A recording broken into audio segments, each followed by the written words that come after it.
मौत एक ऐसी हकीकत है जिससे हर इंसान को गुजरना है और हर शख्स को मौत का जायका चखना है। मरने के बाद हर इंसान को कब्र में जाना है। नाजरीन, आज की वीडियो में हम आपको बताएंगे कि जब इंसान फौत हो जाता है और उसे कब्र में दफन किया जाता है तो अल्लाह ताला की तरफ से 2 फरिश्ते कब्र में आते हैं जिन्हें मुनकिर नकीर कहा जाता है। ये फरिश्ते कौन हैं?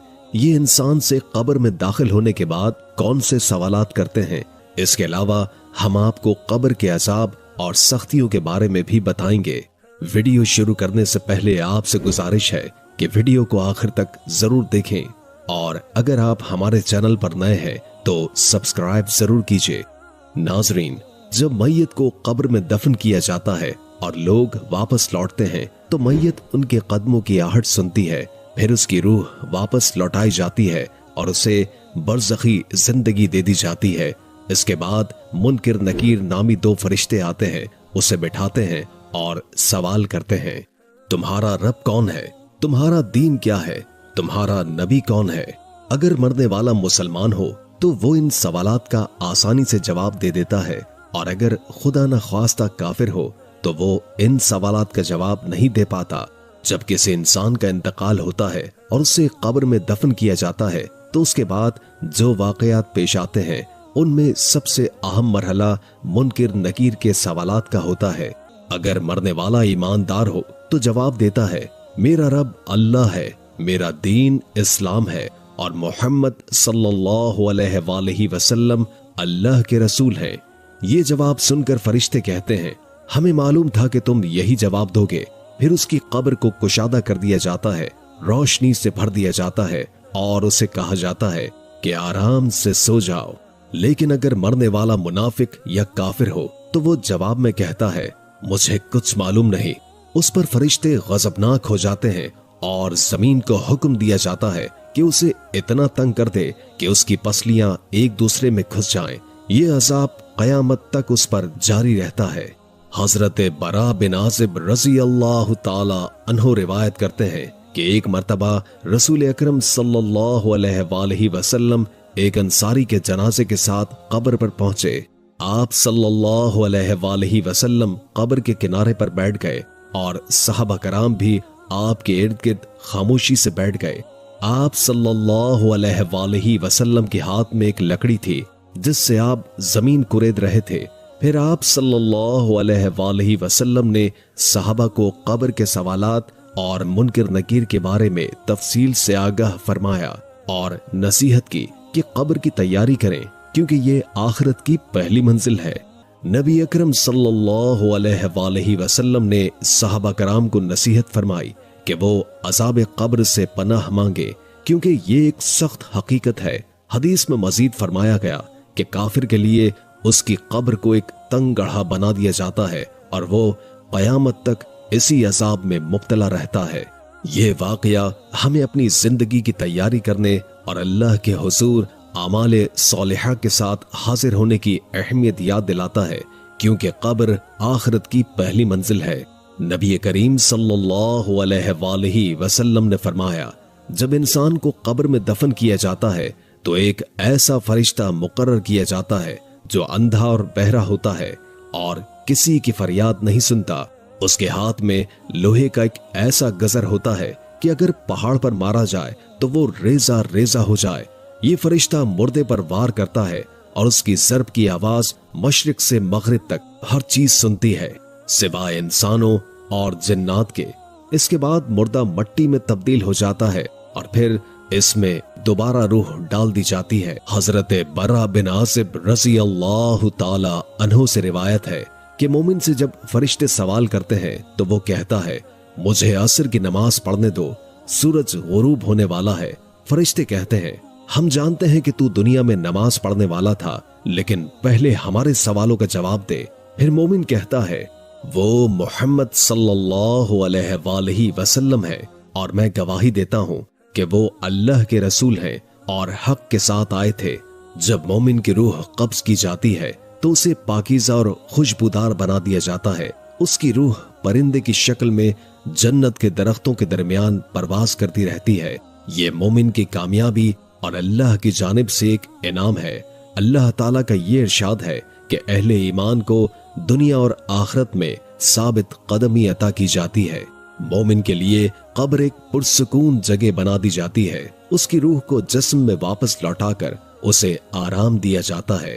कब्र में फरिश्ते मोमिन के साथ नरमी से पेश आते हैं और वो जन्नत की खुशबू और नेमतों का मजा लेता है।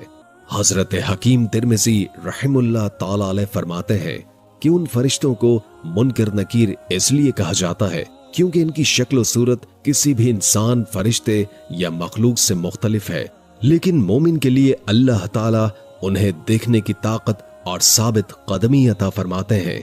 मुनाफिक के लिए ये फरिश्ते उसकी जिल्लत और अजाब का बायस बनते हैं। उसकी रूह को वापस लाया जाता है ताकि उसे सख्त सवाल जवाब का सामना हो।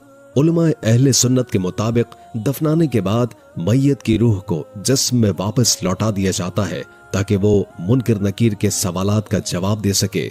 ये एक साबित शुदा हकीकत है और इनकार की कोई गुंजाइश नहीं है। सैयदना बरा बिन आसिब रज़ी अल्लाह ताला अन्हो बयान करते हैं कि हम नबी करीम सल्लल्लाहु अलैहि वसल्लम के साथ एक अंसारी सहाबी के जनाजे में शरीक थे। जब हम कब्रिस्तान पहुंचे तो अभी कब्र तैयार नहीं हुई थी। रसूल अल्लाह सल्लल्लाहु अलैहि वसल्लम तशरीफ फरमा हुए और हम आपके इर्द गिर्द ऐसे बैठ गए जैसे हमारे सरों पर परिंदे बैठे हों। आप सल्लल्लाहु अलैहि वसल्लम के हाथ में एक छड़ी थी जिससे जमीन कुरेद रहे थे। फिर आप सल्लल्लाहु अलैहि वसल्लम ने सरे मुबारक बुलंद करके 2 या 3 मर्तबा फरमाया, अल्लाह से कब्र के अजाब से पनाह मांगो। इसके बाद आप सल्लल्लाहु अलैहि वसल्लम ने फरमाया, जब मोमिन दुनिया से रुखसत होकर आखिरत में दाखिल होने वाला होता है तो आसमान से ऐसे फरिश्ते आते हैं जिनके चेहरे सूरज की तरह रोशन होते हैं। उनके पास जन्नत के कफन और खुशबू होती है। वो फरिश्ते मोमिन के करीब होकर बैठ जाते हैं। फिर मलिकुल मौत आते हैं और उसके सर के पास बैठकर कहते हैं, ऐ पाकीज़ा रूह, अल्लाह की मग़फ़िरत और रज़ा की तरफ चल। मोमिन की रूह ऐसे आसानी के साथ निकलती है जैसे मशकेज़े से पानी का कतरा टपकता है। मलिकुल मौत उस रूह को लेकर दीगर फरिश्तों को देते हैं। वो फरिश्ते उसे जन्नत के कफन में लपेटकर खुशबू लगा देते हैं। फिर रूह को आसमान की तरफ ले जाया जाता है। जब वो किसी भी आसमानी जमात के पास से गुजरती है तो वो पूछते हैं, ये पाकीज़ा रूह किसकी है? फरिश्ते उसका दुनियावी नाम लेकर तारुफ करवाते हैं। फिर रूह 7वें आसमान तक पहुंचती है जहां अल्लाह ताला फरमाते हैं, मेरे बंदे के अमाल को इल्लियीन में दर्ज कर दो और इसकी रूह वापस जमीन पर ले जाओ, क्योंकि मैंने इन्हें जमीन से पैदा किया है और उसी में लौटाऊंगा। फिर उसकी रूह जिस्म में वापस लौटाई जाती है। 2 फरिश्ते आकर उसे बिठाते हैं और सवाल करते हैं, तेरा रब कौन है? वो जवाब देता है, मेरा रब अल्लाह है। फिर पूछते हैं, तेरा दीन क्या है? वो जवाब देता है, मेरा दीन इस्लाम है। इसके बाद आसमान से मनादी की आवाज आती है, मेरे बंदे ने सच कहा, इसके लिए जन्नत का बिस्तर बिछा दो और जन्नत का लिबास पहना दो। उसके बाद जन्नत की खुशबू और हवा उसकी कब्र में आती है और कब्र वसी हो जाती है। उसके बाद एक खूबसूरत शख्स जो खुशबूदार लिबास में मलबूस होता है आकर कहता है, खुश रह, ये वो दिन है जिसका तुमसे वादा किया गया था। मोमिन पूछता है, तुम कौन हो?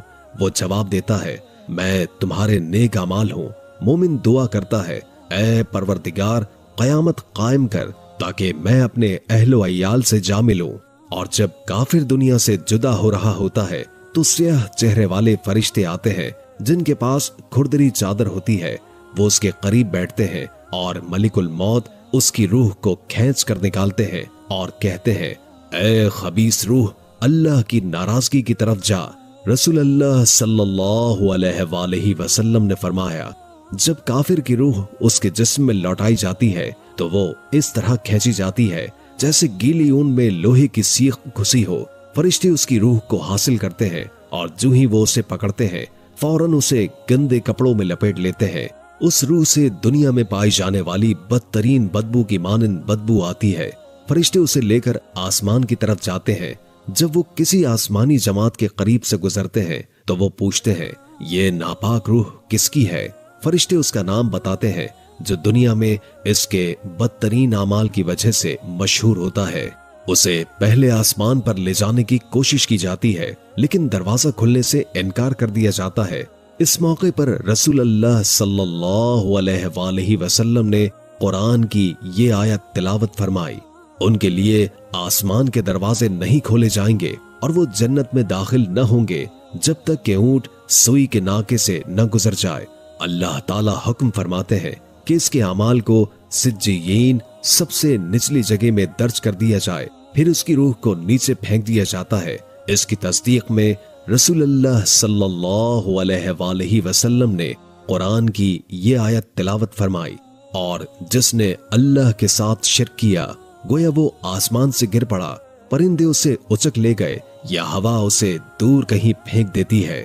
फिर उसकी रूह को जिस्म में लौटाया जाता है। उसके पास दो फरिश्ते आते हैं, उसे बिठाते हैं और पूछते हैं, तेरा रब कौन है? वो कहता है, हाय अफसोस, मुझे कुछ मालूम नहीं। फिर पूछते हैं, तेरा दीन क्या है? वो जवाब देता है, हाय अफसोस, मुझे कुछ मालूम नहीं। फिर पूछते हैं, ये कौन शख्स था जो तुम में मबूस किया गया? वो कहता है, हाय अफसोस, मुझे कुछ मालूम नहीं। फिर आसमान से मनादी करने वाला फरिश्ता आवाज देता है, ये झूठा है, इसके लिए आग का फर्श बिछा दो और जहन्नुम की तरफ एक दरवाजा खोल दो। चुनाचे उसकी कब्र में जहन्नुम की आग और बदबू आना शुरू हो जाती है और उसकी कब्र इंतहाई तंग हो जाती है कि उसकी पसलियां एक दूसरे में घुस जाती हैं। फिर एक बदसूरत शख्स जो बदतरीन कपड़े पहना होता है और जिससे बदबू आ रही होती है, उसके पास आता है और कहता है, तुझे उस दिन की खबर दी जा रही है जिसका तुझसे वादा किया गया था। वो पूछता है, तू कौन है? तेरा चेहरा बदतरीन है जिससे शर नुमाया है। वो जवाब देता है, मैं तेरे बुरे अमाल हूँ। उस पर वो कहता है, ऐ मेरे रब, कयामत कायम न फरमा। ये हदीस सही है और उसकी सेहत पर किसी भी मुहद्दिस या आलिम का इख्तलाफ मौजूद नहीं है। इस हदीस को पूरी उम्मत ने कबूल किया है। सैयदना जाबिर बिन अब्दुल्लाह रज़ी अल्लाह ताला अन्हु बयान करते हैं कि मैंने रसूलुल्लाह सल्लल्लाहु अलैहि वसल्लम को ये फरमाते हुए सुना, इब्ने आदम जिस मकसद के लिए पैदा किया गया है उससे गाफिल रहता है। जब अल्लाह ताला ने उसकी तख्लीक का इरादा फरमाया तो फरिश्ते को हुक्म दिया कि इसकी रोजी, आमद और रफ्त, उम्र और इसके अच्छे या बुरे होने को लिखो। फरिश्ता ये सब कुछ लिख कर चला जाता है। फिर अल्लाह ताला दूसरा फरिश्ता भेजता है ताकि वो इसकी हिफाजत करे जब तक कि वो बालिग न हो जाए। फिर दो फरिश्ते मुकर्रर किए जाते हैं जो इसके अच्छे और बुरे अमाल को लिखेंगे। फिर जब मौत का वक्त आता है तो ये दोनों फरिश्ते चले जाते हैं और मलिकुल मौत आकर रूह को कब्ज कर लेते हैं। जब दफन किया जाता है तो रूह को जिस्म में वापस डाला जाता है और कब्र में मुनकिर नकीर नाम के दो फरिश्ते आकर उसका इम्तिहान लेते हैं। जब कयामत का दिन आएगा तो नेको बद लिखने वाले फरिश्ते आएंगे और उसकी गर्दन में जो अमाल की किताब लटकी हुई होगी उसे खोलेंगे और एक फरिश्ता उसे आगे से खींचेगा जबकि दूसरा फरिश्ता पीछे से इसे घसीटेगा। रसूलुल्लाह सल्लल्लाहु अलैहि वसल्लम ने फरमाया, तुम्हारे सामने एक ऐसा सख्त वक्त आने वाला है जिसका तुम अंदाजा नहीं लगा सकते, लिहाजा अल्लाह से मदद तलब करो।